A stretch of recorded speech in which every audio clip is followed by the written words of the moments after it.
Am I the a-hole for Venmo requesting my sister-in-law for the hours I had to miss at work? My 35 female husband passed away a few years ago in an accident, so now it's just me and my 7-year-old son. My husband was the main breadwinner, so it has been rough. So now I work until 8 and he gets out of school at 3. My sister-in-law doesn't work as her husband owns a very successful business, and she helps out. Sister-in-law picks my son up from school and brings him to her house to hang out / do homework until I can pick him up. But on Wednesday, she called me while I was already at work to tell me her and her husband got last-minute concert tickets, so she wouldn't be able to pick him up from school. I was angry. It would be one thing if I knew in advance and could make other arrangements, but she just sprung it on me. I asked her to reconsider, reminded her that she made this commitment, and it would be really awful to break it. But she still wanted a concert, and I have to leave work 6 hours early and lost out on all those hours. I figured since she put me in this spot, she should have to recoup me as my income's the only thing me and my son survive on. So, I sent her a Venmo request for the amount I lost out on, and I got a nasty text from her a few minutes later about how she is not paying it. I had to send my son home with one of his friends yesterday and today because she won't pick him up anymore. I told some of my friends and they are 50-50 on if I should have done it. But I need that income, and she made a commitment to meet my son. I think that is more important than going to a concert to get drunk. Now for the top comments. This is amazingly stupid. Your sister-in-law's babysitting for free, and you want to charge her money when she cannot babysit for free? You're the a-hole. Your sister-in-law is not your personal slave. Your kid is your problem. But you sure seem to have dumped so many parental responsibility on your sister-in-law that you somehow think now that she is a parent and she owes you money to take care for your own kid? That's not how it works. She helps out. Sister-in-law picks my son up from school and brings him to her house to hang out / do homework until I can pick him up. Agreed. While the sister-in-law's ditching last minute was crappy, OP is an ungrateful fool. Now she needs to find money for the formerly free childcare and transportation that she took for granted and felt entitled to. Assuming this is a 5 days a week, sister-in-law is volunteering 30 hours a week of her time to childcare, and OP is referring to it as helping out. Sure, it sucks that she canceled last minute, but OP shot herself in the foot here, because now she's going to need to pay someone for those 30 hours of childcare. You're the a-hole. You need to take responsibility for your own child. You should have found another sitter. You can't expect your sister-in-law to always be there to help you out. I've been an aunt for more than half my life, and I feel lucky that my siblings always made their kids available to me to love and train and support. It's been a huge part of my life. But demand I give up my life because they have kids was never their inclination, let alone their right to assume. Opie doesn't seem to understand that her needs and her sister-in-law's priorities will sometimes differ. It comes across as super entitled. I mean, you're giving a fine to someone for not giving free labor? I wonder if the sister sprung it on her last minute. Because when she tries to plan things, she gets the bleeding heart stories from Opie to guilt her into babysitting when she doesn't want to. It sucks to live in a world where many parents do rely on family help because wages are almost cancelled out by childcare if you have a minimum wage or similar job. I don't know that that's the case here. I'm just assuming. But even if she is struggling, which I really do empathize with, that's a societal issue, not a sister issue, and her sister is already doing too much. Next story. Am I the a-hole for treating my stepson like an adult? So, I, 25 female, have a stepson Riley, 8 male. My husband Harry, 29 male, has full custody, and his job has sent him away for a whole month. So I'm taking care of Riley. Now, I will admit I don't know much about children. I'm the youngest person on both sides of my family, and growing up, I spent most of my time in hospital or getting bullied by my cousins. So I genuinely have no clue about what kids get up to. Obviously, I know the basics, like homework, playdates, etc., but I never really paid much attention to what Riley did every single day when he had nothing scheduled because my husband took care of them. I asked my husband about how I was supposed to entertain Riley, and he said that I should just let him do his own thing until he says he's bored. But that didn't feel right to me. Like I should bring him home from school and just let him sit in his room with his iPad? That does not sound healthy. So, I decided that I should teach him things like baking, card games, board games, etc. And so far, he's learned how to make cupcakes with minimal support, and he's learned how to play chess, checkers, and 5 card games.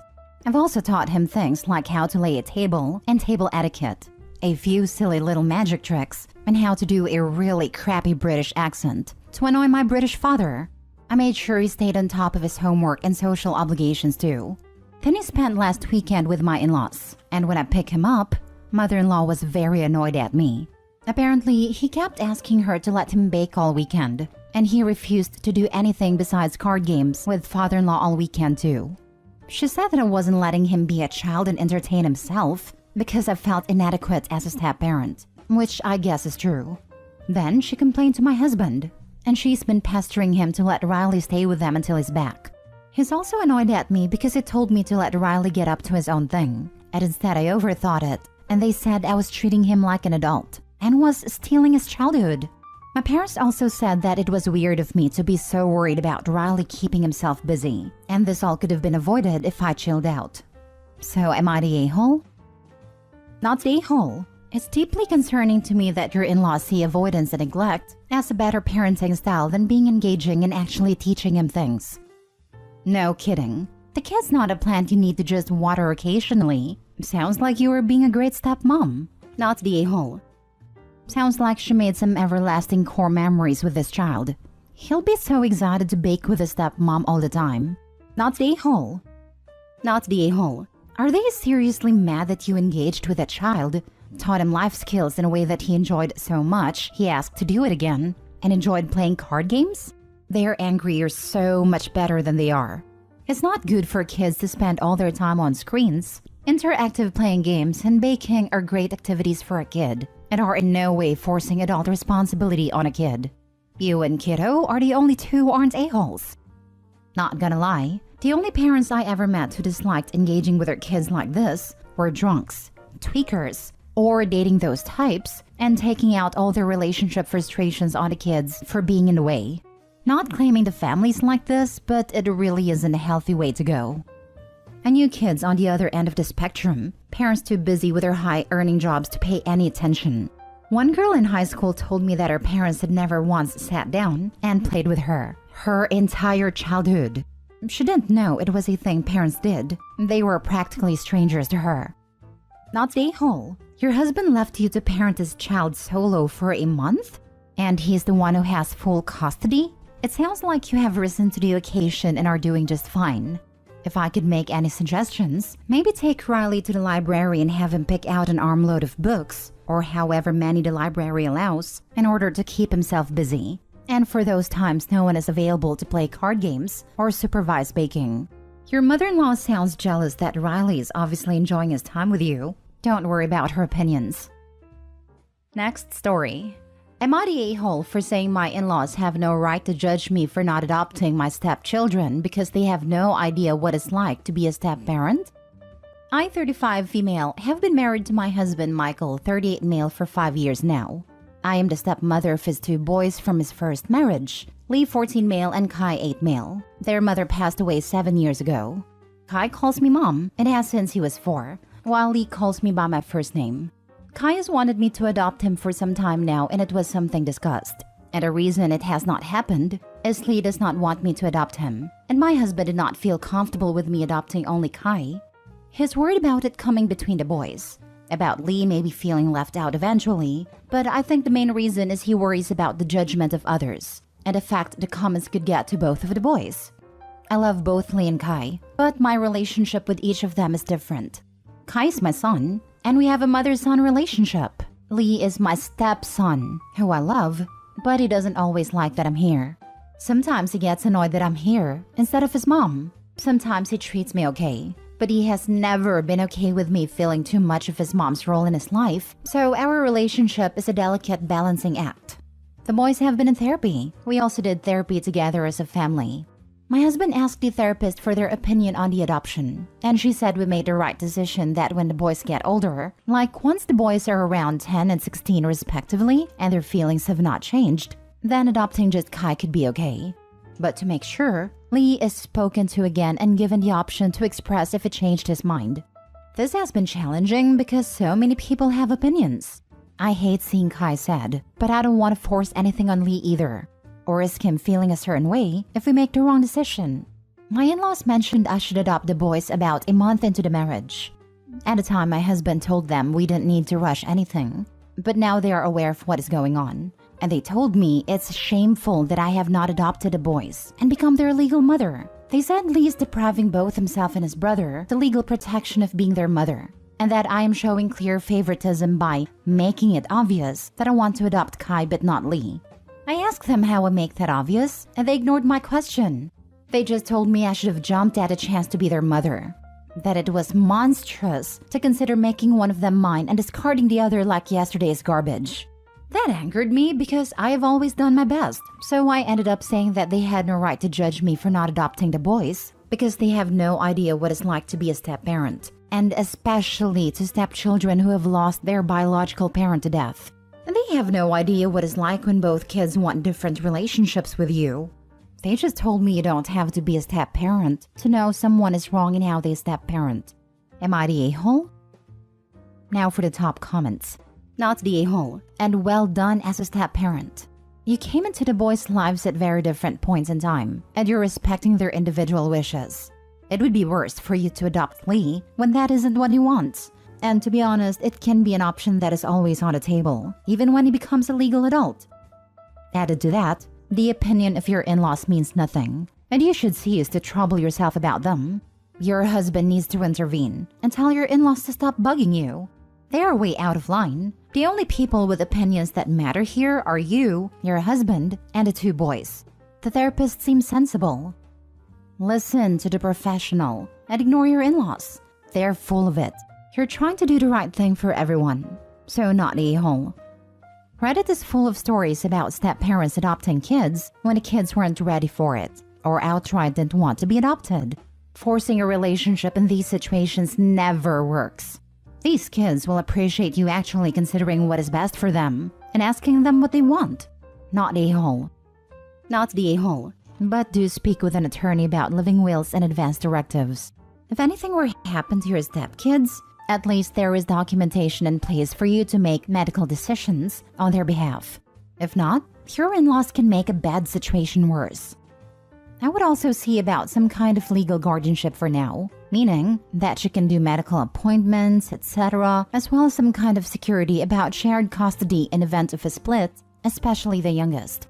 Need to discuss the legal guardianship with oldest, so he understands that is not adoption, but provides another adult to be legally responsible. So you can sign school paperwork, doctor stuff, vacation stuff, etc., and provides a safety net should anything happen to the dad. Now for the last story. Am I the a-hole for taking my brother-in-law to small claims court over art supplies? A bit of context. I, 29 male, like to draw and try other mediums as well. As such, I've accumulated a lot of art supplies over the past few years. My wife, Sally, 27 female, also dabbles a bit, and we have converted one of the rooms in our home to an art studio of sorts. There's easily a few $1,000s worth of art supplies in that room, and we tend to keep it locked for that reason. Most important to me are my pencils and markers, which were not cheap. Chart pack for those who care. Now on to the story. Sally and I had her family over for her aunt's birthday a few weeks back, and my brother-in-law and sister-in-law brought their kids with them, 7 female and 6 male. We had forgotten to lock the door to the room that day. About an hour into the party, I noticed that both kids were nowhere to be seen, so I asked my sister-in-law if they knew where they were. She said that they were drawing in the other room. I asked if my wife was with them, and she said she just told them which room it was in. I immediately rushed over to the art room and found it was a total mess. Most devastatingly was the fact that all my markers were ruined because the kids were using way too much force, causing the tips to fray. I yelled at them to get out, and they started crying. My brother-in-law ran over and started yelling at me saying they're just kids, and it's just markers. I told him that the markers alone were $17 a piece, and he said I was stupid for paying that much. Sally tried to defuse the situation, but my brother-in-law started yelling at her too, saying we can't have this much art supplies and not expect kids wanting to use it. I told him he's paying to replace the markers and other supplies they ruined, and he told me to go F myself and left. Everyone left shortly after that. I totaled up the damages, and I needed to replace about $375 and found that the kids drew on a piece I had spent the past week working on, as well as ruining a finished piece Sally did. I sent him a bill, and he blocked me. So I talked with my friend who was a lawyer and had him draft a claim for small claims court, and a letter to send my brother-in-law, which I paid him for, of course. My wife is in agreement about this, but her family has been mobbing us, telling us we're being ridiculous over some markers.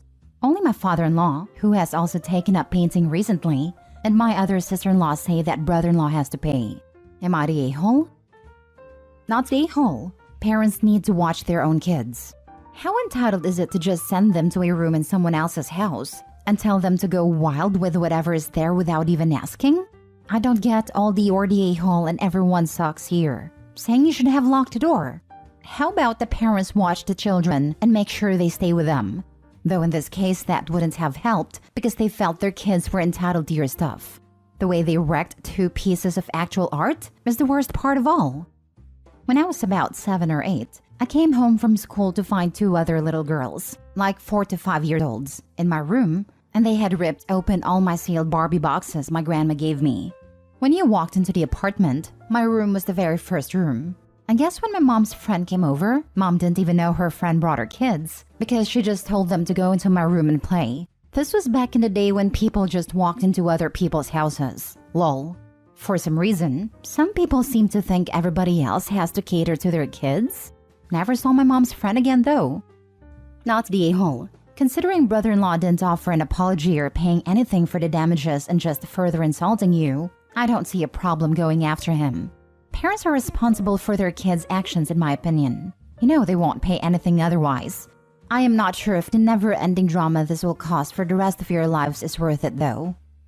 Yep, brother-in-law could have apologized or at least paid half. But what did Opie get? Not a damn thing. Not even a dime.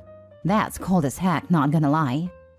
Yep, I could see Opie going too far. Maybe it's not worth likely destroying the relationship for that much money, but looks like brother-in-law is the one to blame anyway. The fact he immediately blamed Opie, undervalued the markers, etc. just screams arrogance.